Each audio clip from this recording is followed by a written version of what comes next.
ഞാൻ പറഞ്ഞു അതുമായി ബന്ധപ്പെട്ടുള്ള മറ്റു ചോദ്യങ്ങൾ ഇപ്പം ഞാൻ ഒഴിവാക്കുകയാണ്. ഇതിനൊന്നും എൻ്റെ കയ്യിൽ മറുപടി ഇല്ലാത്തതുകൊണ്ടല്ല. ഞാൻ പറയുന്ന കേൾക്ക്. ഇതുമായി ബന്ധപ്പെട്ടുള്ള കാര്യങ്ങൾക്ക് ഞാനിപ്പോൾ വിശദീകരണം നൽകുന്നില്ല എന്ന് ഞാൻ പറഞ്ഞു. അത് വിശദീകരണം ഇല്ലാത്തതുകൊണ്ടല്ല. ഇപ്പം ഞങ്ങൾ എത്തിച്ചേർന്നൊരു ധാരണയുണ്ട്. ആ ധാരണയിൽ നിന്ന് വ്യതിചലിച്ച് പോകാൻ ഞാൻ തയ്യാറല്ല. അതാണ്. PM-ശ്രീ പദ്ധതിയെക്കുറിച്ചുള്ള ചോദ്യത്തിന് മുഖ്യമന്ത്രി പിണറായി വിജയൻ പറഞ്ഞ മറുപടി. ആ മറുപടിയിൽ എല്ലാമുണ്ട്. CPIക്കുള്ള മറുപടിയുണ്ട്, മാധ്യമപ്രവർത്തകർക്കുള്ള മറുപടിയുണ്ട്. എന്താണ് മുഖ്യമന്ത്രി പറഞ്ഞത്? അത് ആദ്യം കേൾക്കാം.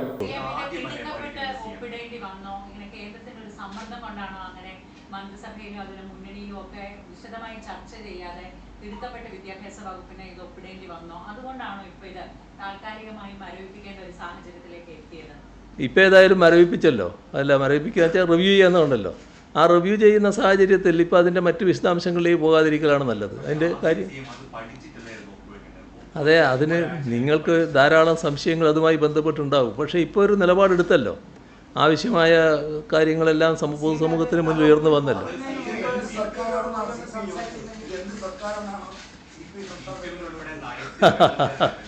അതൊക്കെ നിങ്ങൾക്ക് ലേശം രസം തന്നിട്ടുണ്ട്. പക്ഷേ അത്തരം കാര്യങ്ങളെല്ലാം ഇപ്പം ചർച്ച ചെയ്യേണ്ടത്. ഇപ്പം നമ്മൾ ചർച്ച ചെയ്യേണ്ടത് അതുമായി ബന്ധപ്പെട്ട് കാര്യങ്ങൾ അവസാനിച്ചു. ഒരു നല്ല രീതിയിൽ കാര്യങ്ങൾ പരിശോധിക്കാനൊരു സമിതിയെ ചുമതലപ്പെടുത്തി. ആ സമിതിയുടെ പരിശോധന നടക്കുന്നതുവരെ PM-ശ്രീയുമായി ബന്ധപ്പെട്ട നടപടികൾ ഇവിടെ നടപ്പാക്കില്ല എന്ന് കാണുകയും ചെയ്തു. അവിടെ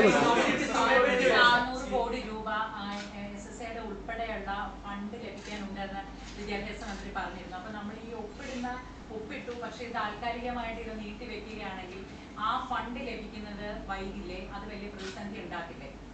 അല്ല, ആ കാര്യങ്ങളൊക്കെ ചർച്ച ചെയ്യാനാണല്ലോ ഇപ്പോൾ ഒരു സമിതി വന്നിട്ടുള്ളത്. ആ സമിതി വന്ന സാഹചര്യത്തിൽ ഇനി അതുമായി ബന്ധപ്പെട്ട് മറ്റു കൂടുതൽ അഭിപ്രായങ്ങൾ ഇപ്പോൾ പറയുന്നത് ഒരു നല്ല കാര്യമല്ല.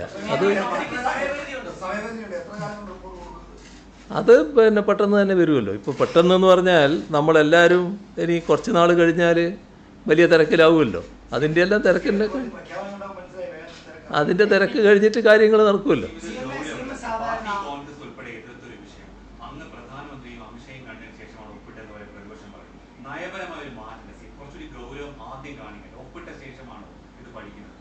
അല്ല, എങ്ങനെയുള്ള പല ആക്ഷേപങ്ങളും ഉന്നയിക്കുന്ന ഒരു സ്ഥിരം പതിവായിട്ട് വന്നിട്ടുണ്ടല്ലോ.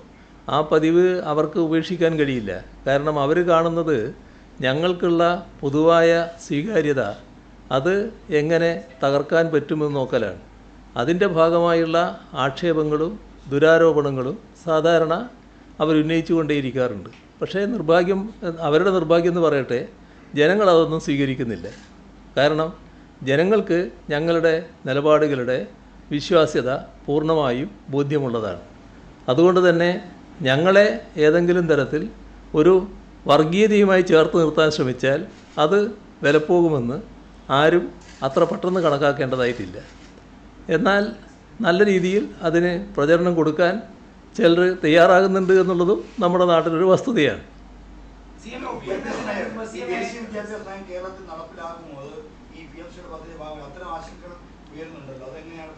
ആ കാര്യത്തിൽ വ്യക്തതയുണ്ട്. അതിനെപ്പറ്റി ഒരാശങ്കയില്ല. അത് ഇതുമായി ബന്ധപ്പെട്ട കാര്യമല്ല. ദേശീയ വിദ്യാഭ്യാസ നയത്തിൻ്റെ ഭാഗമായി അതിൻ്റെ മറവിൽ ഒരു RSS അജണ്ട നടപ്പാക്കാനുള്ള താല്പര്യമാണ്. അതിലൂടെയാണ് നമ്മുടെ പൊതു പാഠ്യപദ്ധതിയിൽ നിന്ന് ഗാന്ധിവധം മറ്റൊരു രീതിയിൽ ചിത്രീകരിക്കാൻ ശ്രമിച്ചത്. ഞാൻ പറഞ്ഞു കഴിയട്ടെ.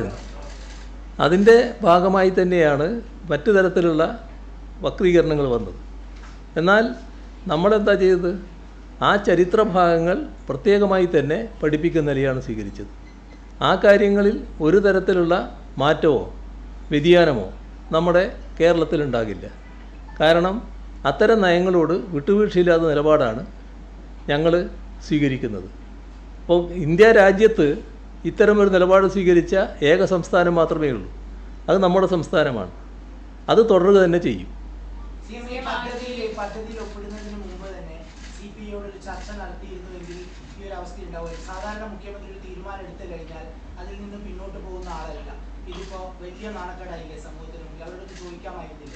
എന്താ അതിന്റെ അഭിപ്രായം? ഏതായാലും ഇതുമായി ബന്ധപ്പെട്ട് കാര്യങ്ങളെല്ലാം ചർച്ച ചെയ്ത് തീരുമാനമായല്ലോ. ഇപ്പം അതിലേക്ക് നമ്മൾ പോകാതിരിക്കലാണ് നല്ലത്.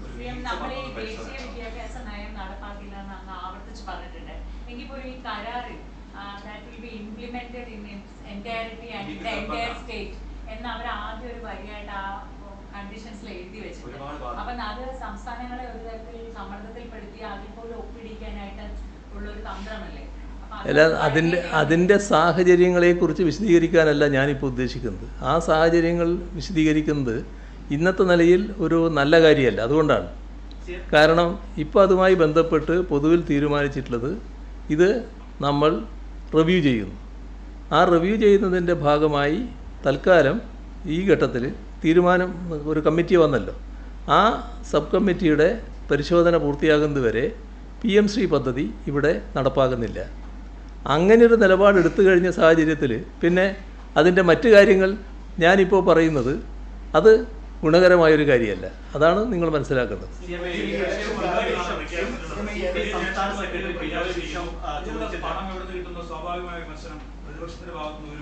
എന്താ വലിയ ജനക്ഷേമ പദ്ധതികൾ പ്രഖ്യാപിക്കുന്നു, വലിയ പദ്ധതികളാണ് ഇപ്പോൾ ജനങ്ങൾക്ക് വേണ്ടി നവകേരള ദിനത്തിന്റെ ഭാഗമായി ഒക്കെ പ്രഖ്യാപിക്കുന്നത്.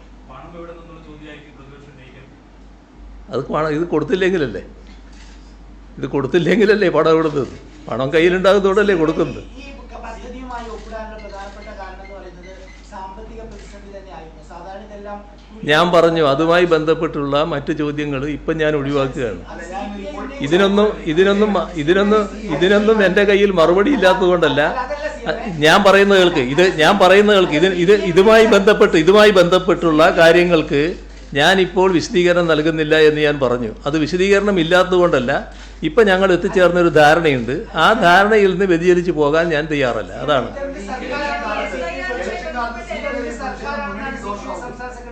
അതല്ലേ നേരത്തെ ഒരാൾ ചോദിച്ചത്. നിങ്ങൾ മൈക്ക് വെച്ച് ചോദിക്കുന്നത് മാത്രമേ ഉള്ളൂ. മൈക്കില്ലാതെ നേരത്തെ ചോദിച്ചില്ലേ? നിങ്ങൾ മൈക്ക് ചോദിക്കുന്നതുകൊണ്ട് മാത്രം ഞാൻ അതിന് മറുപടി പറയൂ. നിങ്ങളുടെ ചോദ്യത്തിന് മറുപടി ഇല്ല എന്ന് നിങ്ങൾ കരുതരുത്. മുന്നണി മര്യാദ മാത്രം പാലിച്ചുകൊണ്ട് അത് പറയുന്നില്ല എന്ന് മാത്രമേ ഉള്ളൂ. ചില ധാരണകൾ ഉണ്ടായിട്ടുണ്ട്. ആ ധാരണ അനുസരിച്ചാണ് പറയാതിരിക്കുന്നത്. എന്ന് വെച്ചാൽ മുഖ്യമന്ത്രിക്ക് ചില കാര്യങ്ങൾ പറയാനുണ്ട്. അദ്ദേഹത്തിൻ്റെ മനസ്സിൽ ചില കാര്യങ്ങളുണ്ട്. അത് അദ്ദേഹം വെട്ടിത്തുറന്ന് പറയുന്നില്ല. മുന്നണി മര്യാദ പാലിച്ചുകൊണ്ട് പറയാതിരിക്കുന്നു എന്നർത്ഥം. സർക്കാരിനെ ബ്ലാക്ക്മെയിൽ ചെയ്യാൻ, സർക്കാരിനെ മുൾമുനയിൽ നിർത്താൻ CPI ശ്രമിച്ചു എന്ന് വേണം കരുതാൻ. പക്ഷേ എന്നിട്ടും CPI വിജയിച്ചില്ല. CPIക്ക് പുറകോട്ട് പോകേണ്ടി വന്നു. CPI അല്ല മുട്ടുമടക്കിയത്, CPM ആണ് എന്ന് മാധ്യമങ്ങൾ വലിയ പ്രചാരണം കൊടുക്കുന്നുണ്ട്. ഒരൊറ്റ ഉദാഹരണം കൊണ്ട് പ്രേക്ഷകർക്ക് അത് മനസ്സിലാകും. എന്താണ് CPIയുടെ ആവശ്യം മറ്റൊന്നുമല്ല, കരാറിൽ നിന്ന് പിന്മാറണം. CPI സംസ്ഥാന സെക്രട്ടറി ബിനോയ് വിശ്വം മുതൽ CPIയുടെ അഖിലേന്ത്യാ സെക്രട്ടറി, ജനറൽ സെക്രട്ടറി D രാജ വരെ ഇക്കാര്യം ആവർത്തിച്ചു പറഞ്ഞു.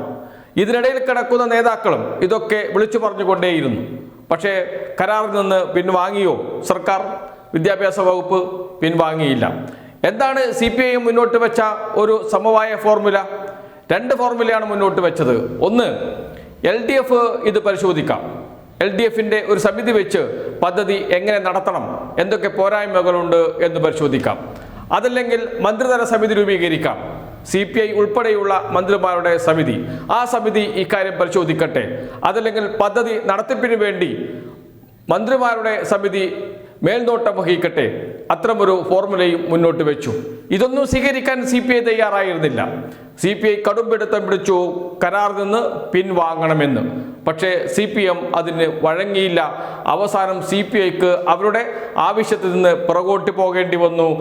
അതാണ് സംഭവിച്ചത്. CPIയുടെ സമ്മർദ്ദത്തിന് വഴങ്ങി എടുത്ത ഒരേയൊരു തീരുമാനം അത് കേന്ദ്രത്തിന് കത്തയക്കും എന്നതാണ്. പദ്ധതിയെ സംബന്ധിച്ച് പുനഃപരിശോധന നടത്തുന്നുണ്ട്, റിവ്യൂ ചെയ്യുന്നുണ്ട്. അതുവരെ പദ്ധതി നടപ്പാക്കില്ല എന്ന് പറഞ്ഞുകൊണ്ട് കേന്ദ്ര സർക്കാരിന് കത്തയക്കണം. ആ കത്തിൻ്റെ നിയമസാധുത എത്രയുണ്ട്? ആ കത്ത് കേന്ദ്ര സർക്കാർ അംഗീകരിക്കുമോ, അംഗീകരിക്കേണ്ട ആവശ്യമുണ്ടോ എന്ന ചോദ്യമൊക്കെ അവിടെ നിൽക്കുന്നുണ്ട്. ഏകപക്ഷീയമായി പിന്മാറാൻ കഴിയുമോ എന്ന ചോദ്യവും ശേഷിക്കുന്നുണ്ട്. എന്നിരുന്നാലും കത്തയക്കാൻ തീരുമാനിച്ചു. CPIയുടെ മുഖം രക്ഷിക്കാൻ മാത്രം. ബിനോയ് വിശ്വത്തിൻ്റെയും D രാജയുടെയും CPI നേതാക്കളുടെയും മുഖം രക്ഷിക്കാൻ മാത്രം. ഇതൊക്കെ പറയാനുണ്ട് മുഖ്യമന്ത്രിക്ക്. തൽക്കാലം അദ്ദേഹം ഒന്നും പറഞ്ഞില്ല എന്നേയുള്ളൂ. അദ്ദേഹത്തിൻ്റെ വാക്കുകളിൽ എല്ലാം ഉണ്ട്. പക്ഷേ വമ്പൻ പ്രഖ്യാപനങ്ങൾ നടത്താൻ പോകുന്നത് കൊണ്ട് തന്നെ ഒരു തെരഞ്ഞെടുപ്പിനെ അഭിമുഖീകരിക്കുന്നു കേരളം എന്നതുകൊണ്ട് തന്നെ ഇപ്പോൾ അതൊന്നും പറയേണ്ട സമയമല്ല എന്ന് മുഖ്യമന്ത്രി തന്നെ പറയുന്നു. ഏതായാലും സംഭവം അവസാനിച്ചിട്ടുണ്ട്. അത് നാളെ എങ്ങനെയൊക്കെ തിരിച്ചടിക്കും എന്നതേ ഇനി അറിയാനുള്ളൂ.